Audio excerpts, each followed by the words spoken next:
keep our furry friends happy and healthy this summer. Please welcome back to the show, Dr. Clifford. Hello, Dr. Clifford. How are you doing? Excellent, excellent. Happy summer. What a great crowd. I know. I feel like jazzing. everyone is feeling the summer vibes. Now, people who have pets know that the summer is obviously a very, very fun time, but also things can kind of, sneak up on us. Sometimes the good stuff doesn't happen during the summer, right? So we're going to talk about keeping your pet safe during these hot days. Okay. We're going to start with pet first aid kit. Okay.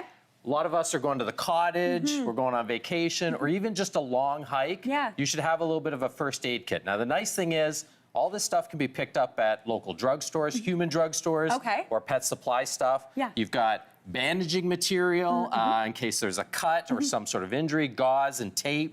An eye wash, little product is very, very important. Very smart. Dogs and cats and animals get things in their eyes. Especially something like a Boston. They got real sticky out eyes. Yeah, the googly eye. The googly eye dogs. breeds.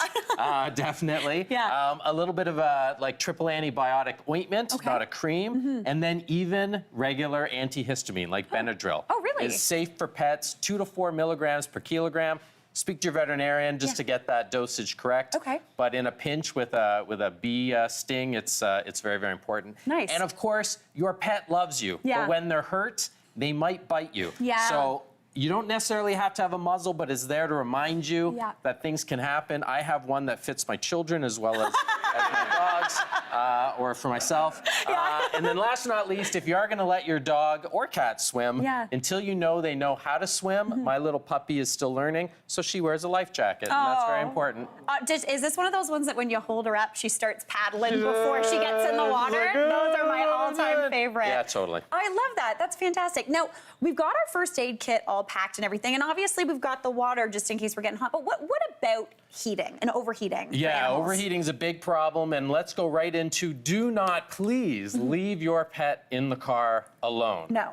There's no reason. A couple of years ago, for sort of education purposes, I locked myself in a car for 30 minutes during the springtime. It was like a regular nice spring day, and within 10 minutes it hit 43 degrees in there. Wow. And at the end of the 30 minutes, my heart was racing. I was taking off some of my clothes. Oh my gosh. I was ready to shave my beard. That's over 50. Yeah, oh yeah, they couldn't. My phone, we had to film it with a second phone. My phone died. Oh my gosh. And I gosh. said it was so hot, I wanted to shave my face and try and cool off. Okay. It was brutal. So never, ever, ever leave your pet in the car ever. Ever. No Ever. reason. No reason. Well, speaking of shaving, etc., what about grooming?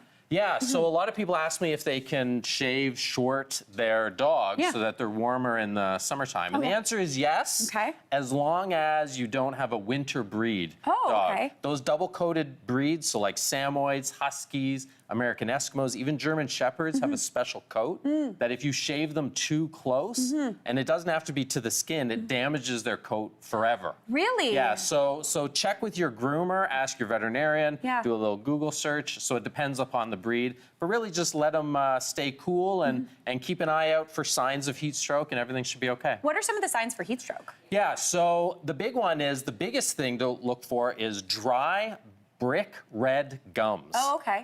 They'll also pant and they'll drool and they'll be weak. They'll start to have muscle tremors. Heat stroke will eventually lead to seizures, and unfortunately it can be fatal if you don't sort of treat them quickly enough before going to the veterinarian. So keep your eye out and don't lock them in a car. No lock them in a car. Always have your water on hand and you're good to go. Yes, okay, fantastic. Now let's go into the unfortunate part of summer, which is bugs.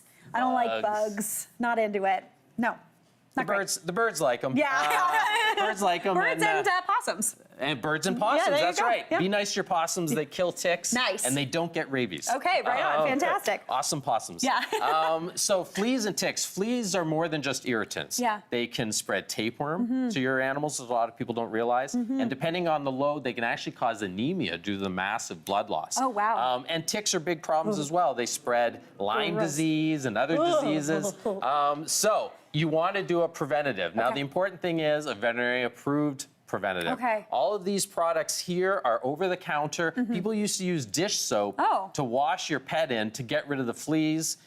all this stuff should just be tossed out. No. It's dangerous. Some of this stuff contains a product called pyrethrin, and pyrethrins are highly toxic to cats, and even somewhat toxic to dogs. So garbage, garbage. Use products like Revolution, Simparica, Bravecto. There's so many safe, affordable products to prevent ticks, to prevent fleas, intestinal parasites, keep those creepy, crawly bugs out of there. Outside. So stick with your vet with figuring out what to give your animals. Yes. Okay, perfect. I love that. Now, finally, let's talk about something that makes, I feel like, a lot of animals and some people a little anxious, and that's thunderstorms and fireworks. Thunderstorms and fireworks, or partying hard at the cottage on a Saturday night. There might be a bit of noise. So this is where you can do stuff that is over the counter. You don't necessarily have to do veterinary products, but still trust the science. These products, this Composure Chew product, it has colostrum protein, it has thiamine, L-theanine, which is amino acid. All of these products have been proven to reduce anxiety, improve focus, reduce irritability. My wife sneaks a couple of these in my coffee every day. I chase the squirrels afterwards, but it works. And then everyone loves a good hug, right? It makes you feel good, it releases serotonin, and 20-second hug for both pets and people calm us down. So there's these things called thunder shirts. I understand your cat wears a thunder shirt. Yeah, Egg every once in a while gets a little anxious and he uses a little thunder shirt. And it's basically these weighted blanket shirts that the animals wear, and it just chills them out, and they just feel like they're being hugged. As soon as you put it on him, he's just like, okay, I'm gonna lie down now. And he just feels chill and breezy, just like 10 minutes and he's good. He says it's absolutely perfect. Dr. Clifford, this is why you're here. I love that. That is absolutely fantastic. Thank you so, so much. Really great job keeping our pets happy and healthy. Thank you. Fantastic work. Hey, Mary here. What did you think? Drop your comments below and don't forget to like and subscribe for more of the good stuff.